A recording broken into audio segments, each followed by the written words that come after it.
model pembelajaran kartu sortir. Nah, jika guru tidak menyediakan ceruk, maka guru dapat membuat peta-peta konsep begini dan mengumpulkannya. Contohnya di tabel yang ini guru menulis topik pembicaraan. Contohnya definisi strategi pembelajaran aktif. Terus di sini ciri-ciri. Di sini karakteristik. Nah, pada jawaban tabel-tabel ini guru mengacaknya, dan definisi itu guru tulis di bagian sini. Strategi pembelajaran aktif adalah, sedangkan ciri-cirinya guru tulis di sini. Tapi pada atasnya guru tidak menulis ciri-ciri, guru hanya menulis poin-poin penting saja.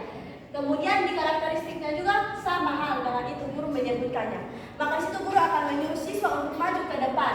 Guru menyuruh siswa maju ke depan dan menunjukkan pasangan tabel yang benar. Jika siswa datang maju ke depan dan mengalami contohnya definisi, dia mengasih, maka itu dia akan betul dan guru akan menyuruh dia kembali ke tempat duduk. Jika salah, maka akan menyuruh memanggil siswa lain. Nah, metode ini membantu siswa agar lebih memahami materi yang diberikan. Yang ketiga yaitu model pembelajaran debat aktif, di mana dalam guru memberikan topik, kemudian guru membagikan kelompok-kelompok. Nah, dalam kelompok-kelompok itu ada kelompok pro dan kontra. Pro yaitu setuju dengan topik pembicaraan, sedangkan kontra itu tidak setuju. Maka mereka akan berdebat, mempertahankan argumen-argumen mereka dan mengambil sebuah kesimpulan. Mereka akan mengambil sebuah kesimpulan ketika salah satu kubu kalah. Contohnya jika pro yang kalah, maka sudah pasti kontra yang menang ini, maka mereka akan menyimpulkan argumen-argumen mereka dan guru akan menambahkan topik pembicaraan mereka. Yang keempat yaitu metode jigsaw learning. Jigsaw learning, jika teman-teman ingat, metode ini kita gunakan pada semester 2 pembelajaran mata kuliah belajar dan pembelajaran, di mana dalam guru membagikan kelompok-kelompok kecil dalam kelas. Ketika guru membagikan kelompok-kelompok kecil dalam kelas, setiap kelompok akan mengutus anggota-anggotanya untuk mempelajari materi-materi kelompok lain dan kemudian berkumpul kembali ke kelompoknya masing-masing dan menjelaskan materi yang dia dapat dari kelompok yang dia pergi untuk mempelajari materinya. Yang kelima itu true or false, di mana ketika guru selesai memberikan penjelasan atau ketika kelompok-kelompok memberikan penjelasan, maka di situ mereka akan membuat kartu-kartu kecil. Kartu-kartu kecil, di dalam kartu-kartu itu terdapat dua jawaban antara jawaban benar dan jawaban salah. Di situ ketika guru ingin kemudian jawab benar dan jawab salah, kemudian guru memberikan pertanyaan dan guru menyuruh siswa yang mendapat kertas itu untuk menjawab. Jika jawaban itu salah, maka dia akan mendapat hukuman, sedangkan jawaban benar akan memberikan hadiah. Yang berikutnya yaitu index card match. Index card match ini seperti true or false, di mana ketika selesai guru memberikan pembelajaran atau kelompok-kelompok yang menjelaskan materi, maka dia akan membuat kertas-kertas kecil menjadi dua bagian, di mana yang kertas yang satunya ini berisi pertanyaan, yang satunya ini berisi jawaban. Kemudian dikumpulkan dan diacak, dan siapa yang mendapatkan kertas-kertas tersebut akan mencari pasangan sesuai dengan pertanyaan dan jawabannya. Jika benar pasangan dan jawaban pertanyaan dan jawabannya itu betul, maka guru akan memberikan apresiasi. Yang salah, maka mungkin mendapat hukuman. Yang berikut itu the power of two. The power of two ini model pembelajaran di mana guru memberikan pertanyaan dan setiap individu menjawabnya. Contohnya, guru memberikan pertanyaan dan guru menyuruh dua orang yang menjawab. Nah, dengan jawaban berbeda ini, kemudian mereka berdua ini bekerja sama untuk menyimpulkan suatu jawaban yang tepat. Sedangkan yang model berikutnya itu snowballing. Snowballing ini seperti the power of two, tapi dia lebih dari dua orang. Jadi dalam satu kelompok itu terdiri dari 3 atau 4 orang. 3 atau 4 orang, tapi dalam kelas itu membuat 4 kelompok contohnya. Nah, 4 kelompok ini menjawab pertanyaan yang sama. Kemudian guru akan menyuruh mereka untuk berkumpul dan mencari satu jawaban tepat agar dapat diberi penjelasan.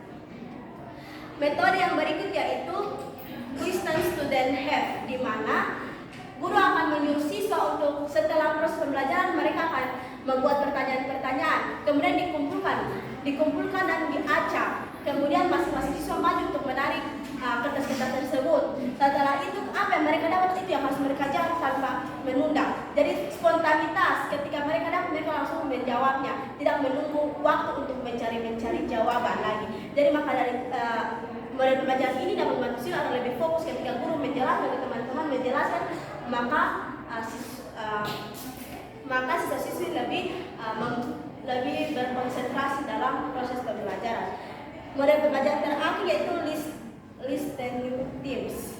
Nah itu di dalam kelas itu ada orang, setiap kelompok itu sudah dibagi. Yang satu tugas untuk mencari topik ini, yang satu tugas untuk mencari pertanyaan untuk kelompok-kelompok yang lain, yang satu tugas untuk mencari contoh dari materi mereka. Nah masing-masing anggota kelompok itu memiliki tugas dan tanggung jawabnya masing-masing. Materi yang berikutnya itu kelebihan dan kelemahan dari strategi pembelajaran aktif. Kelebihan dari strategi pembelajaran aktif. Ada beberapa kelebihan yang dapat saya jelaskan. Yang pertama yaitu dengan penggunaan strategi pembelajaran aktif membantu siswa agar mampu berpikir kritis dan mencari jawaban-jawaban materi atau mencari materi-materi tanpa menunggu penjelasan dari guru. Yang kedua, membantu siswa agar dapat berkolaborasi dan berkomunikasi dengan siapa saja.